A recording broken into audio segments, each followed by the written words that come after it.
Thanksgiving Day 2022. Melissa Oldfield is pictured here on the left with her brother and aunt. Missy, as she was called, was a mom, a niece, a sister, a friend. She was loved.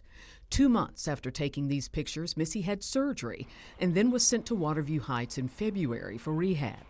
These pictures are indicative of the lack of care at Waterview, according to current and former staff members who provided the photographs. They say because of severe understaffing, residents were often forced to sit in their urine and feces for hours. Her family says Missy was one of them. Her bottom became ulcerated and infected, and on May 6, 2023, Missy died of sepsis. She was 56.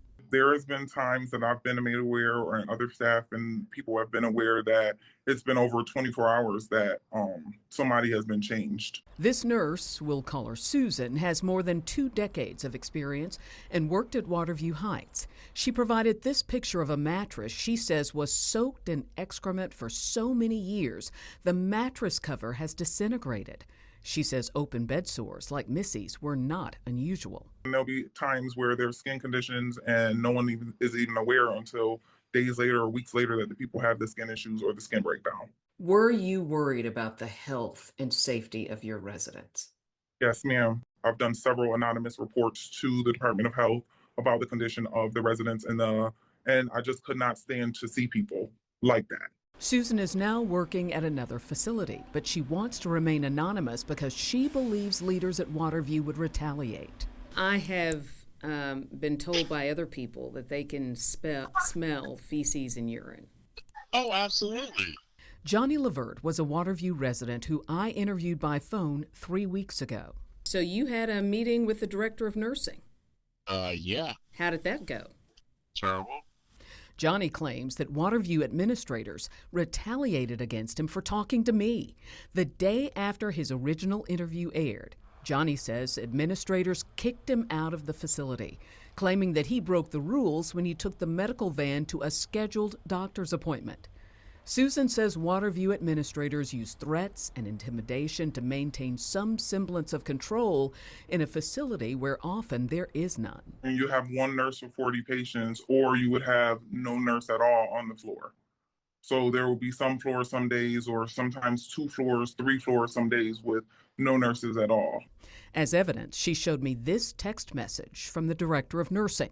All hands on deck, 1 nurse and 1 aide throughout the house. That's right, 1 nurse and 1 aide in a facility with 229 beds. Only nurses can administer medications and give tube feedings, and the state mandates that meds be given within a 2-hour window. That means no earlier than 1 hour before and no later than 1 hour after the prescribed time.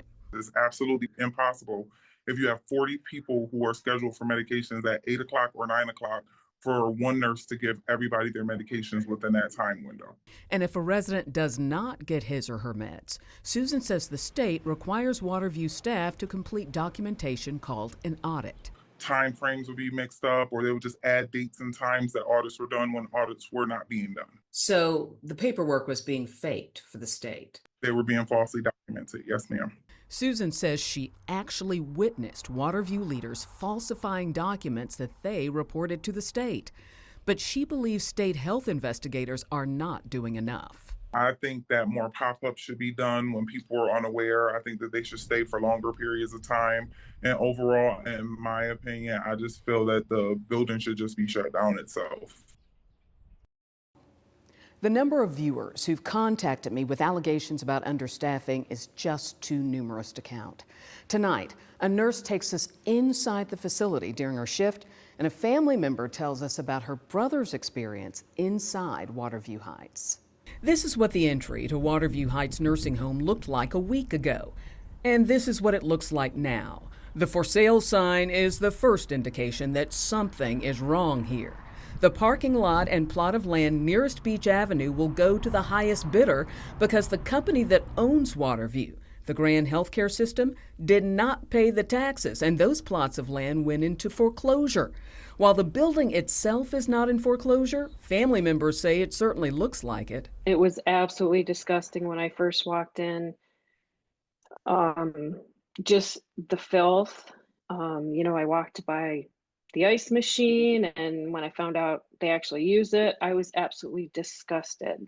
Sherry Savory's brother, Jeff Metelsky, is mentally disabled and was sent to Waterview for rehab after suffering a heart attack and stroke. Sherry says she visited every day and was heartbroken by what she saw. He was always soiled. Half the time he didn't have a gown because they didn't have clean linens. And her brother was medically fragile. He did require nebulizer treatments and oxygen. She says one day she found him struggling to breathe. I had found his oxygen tube that I insisted he get. The end of the oxygen tube was on the floor instead of hooked up to the machine. And then the next day at 6 a.m., he was admitted to the hospital unresponsive, where he had to be intubated once again. Fortunately, he survived. Sherry found a nicer facility, but it's more than an hour away. So right now, Michelle Jackson, a licensed practical nurse who worked at Waterview, says the nursing home is woefully understaffed. She says she made this video during an 18-hour shift. I'm just the nurse, and there's no aides right now in my unit. There's only like 2 nurses in the whole building right now, actually. Call lights are going off. Crazy. 1, 2, 3. And then down at the other end, way down there, there's some lights that are lit up. I'm currently trying to pass out breakfast, do diabetes checks, like blood sugar checks, and pass meds and everything. This place is crazy. This is Waterview Heights. Michelle says that night she was alone, caring for more than 30 residents, and chaos reigned.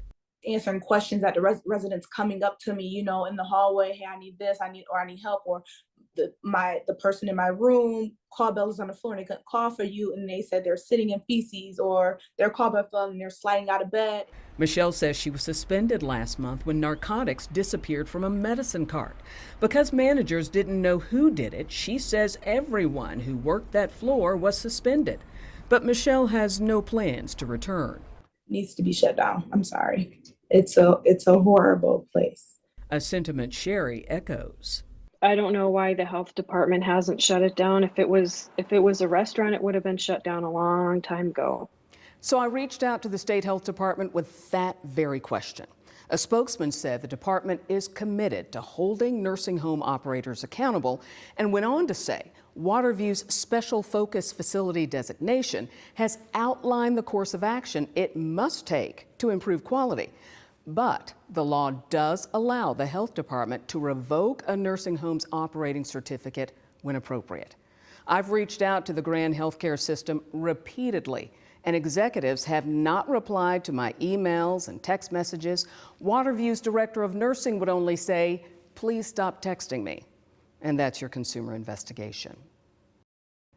Studies indicate that the majority of sexual abusers in nursing homes are other residents, most of whom are suffering from dementia.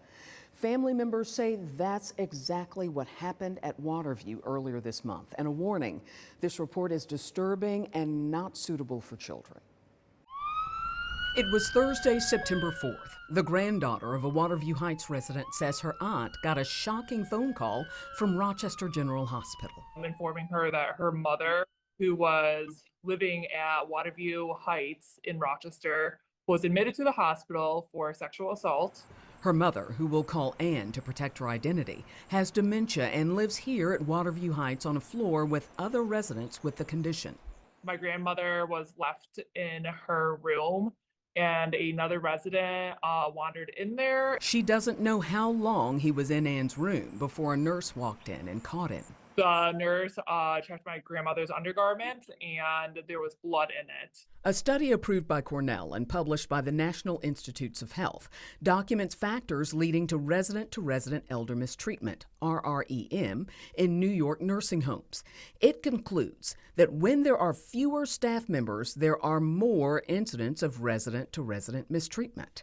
So just knowing that information from studies, you would assume that they would have more care on that floor, more supervision. But Waterview's most recent Department of Health inspection lists page after page of severe understaffing that inspectors say put residents in jeopardy.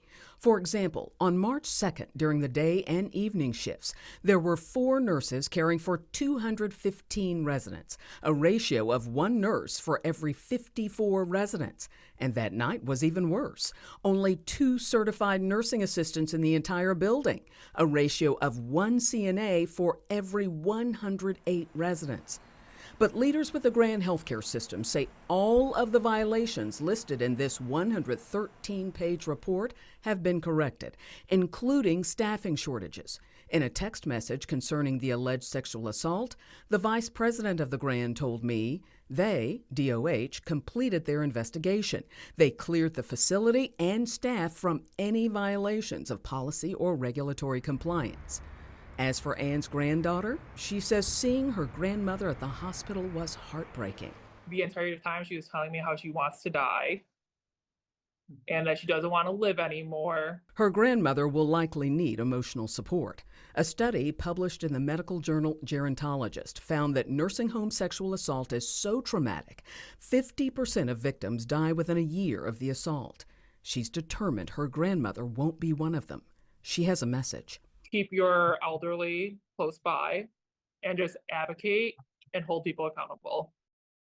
I reached out to the Grand Healthcare System, the company that owns Waterview Heights. The vice president accused me of, quote, publishing false or incomplete information, insisting that HIPAA laws don't allow him to release contradicting information. But he did confirm that Waterview reported Ann's case to the Department of Health. A DOH spokesperson told me today that it can't comment on an open investigation. Now, if you have a complaint about a nursing home, you should file it with the Department of Health, Attorney General's office, and the state ombudsman.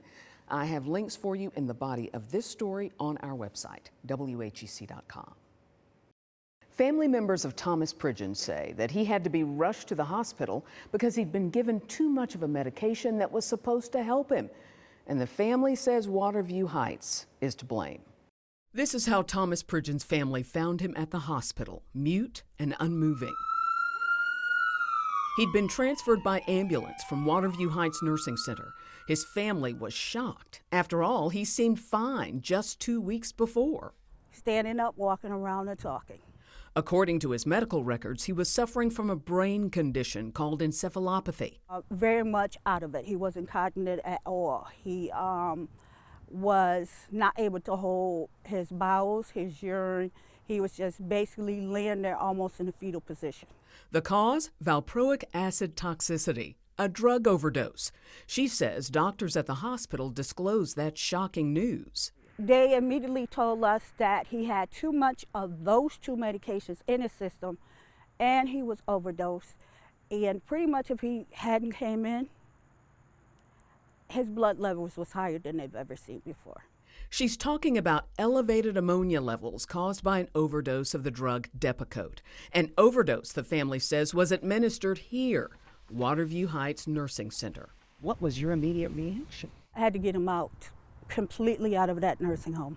It would not be the first time that Waterview Heights staff members have been accused of failing to administer medication correctly.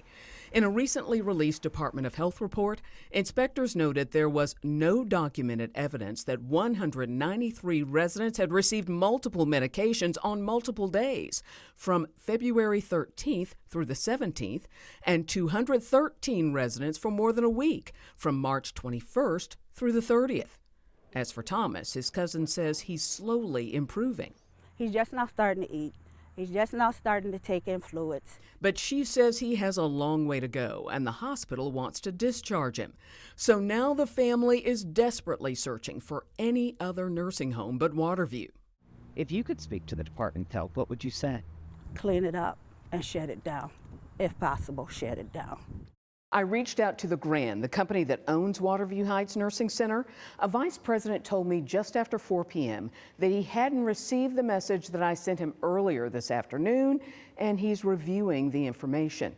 As for Thomas Pridgeon, his family continues searching for another nursing home that will take his insurance. If anyone has a complaint about a nursing home, a spokesman from the Attorney General's office says she wants to hear from you. I have a link in the body of this story on our website, WHEC.com.